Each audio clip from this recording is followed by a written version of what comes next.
Crônicas do Amanhecer, por Feijão Centro Espírita Allan Kardec de Balneário Gaivota, 6 de novembro de 2020. É libertador saber como o universo vai acabar, diz astrônoma. Como será o fim do universo? Expressões como morte térmica, grande implosão, decomposição a vácuo não parecem muito animadoras. E realmente não são. Elas descrevem algumas das teorias apresentadas pelos cientistas sobre como o universo um dia morrerá. No entanto, quando a cosmóloga Katia Mack pensa sobre o fim de tudo, ela sente uma paz profunda. Há algo em aceitar a transitoriedade da existência que te liberta um pouco, disse ela à BBC.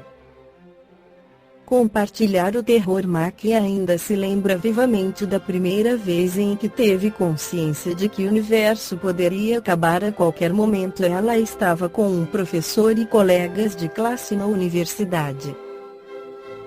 Eu estava sentada no chão da sala do professor Finney com o resto da minha turma de astronomia após nosso jantar semanal, e lembro que o professor estava com a filha dele de 3 anos no colo, escreveu ela em seu novo livro Fim de Tudo. Ela aprendeu que os cientistas não têm a menor ideia de por que o universo se expande de tal maneira, a chamada inflação cósmica. Isso significa que eles também não podem afirmar que o espaço não começará a se destruir violentamente a qualquer momento. Eu transformei aquilo numa questão pessoal. Pensei que já que todo o universo tem esses processos que ocorrem o tempo todo, em princípio isso também pode acontecer comigo.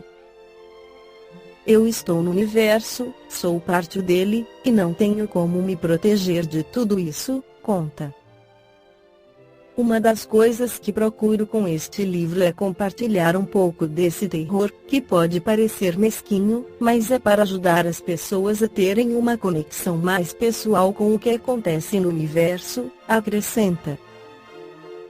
O que está acontecendo no espaço fascina Mack desde que ela era pequena.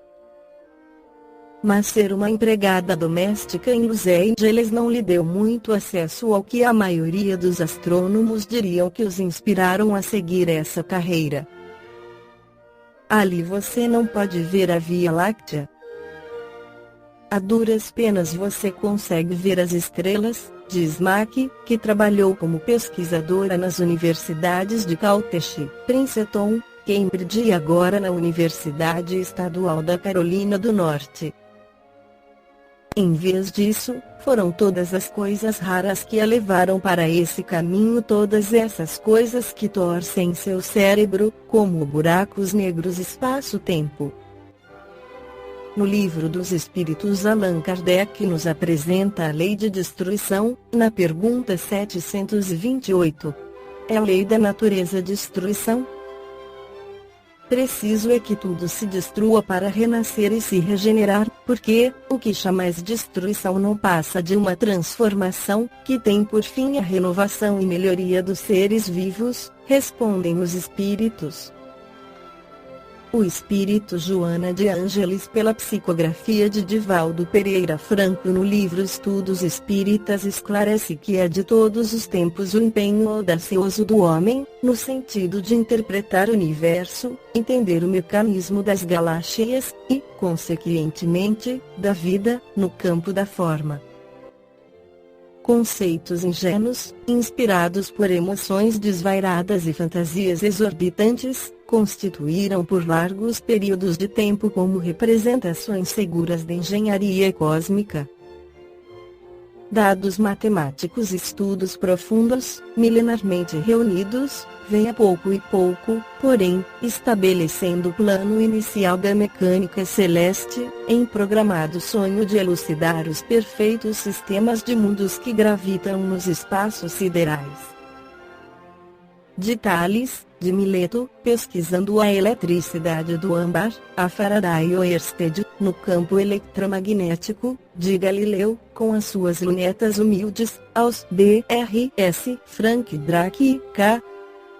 Menu, desenvolvendo o projeto OSMA através de um radiotelescópio parabólico de 26 metros, tentando escutar os sons provindos de Tau de Ceti Y de Eridano, a 112 trilhões de quilômetros de distância. Vão se estabelecendo novos recordes no estudo do universo.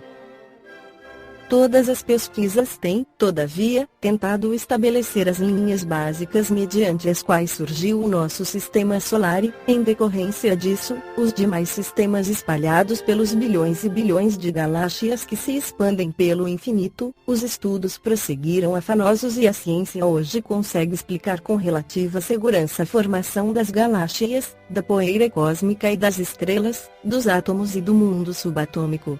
Todavia, tudo isto repousa no pressuposto real do que já existia quanta de energia, nêutrons livres, essência cósmica ou o que se deseje denominar, constituindo o sublime universo. E Deus fez a luz, afirmam as mais remotas tradições históricas do conhecimento, fundamentadas na análise dos livros religiosos da humanidade, encarregados de interpretarem no seu simbolismo os movimentos primeiros da criação, no nosso sistema solar.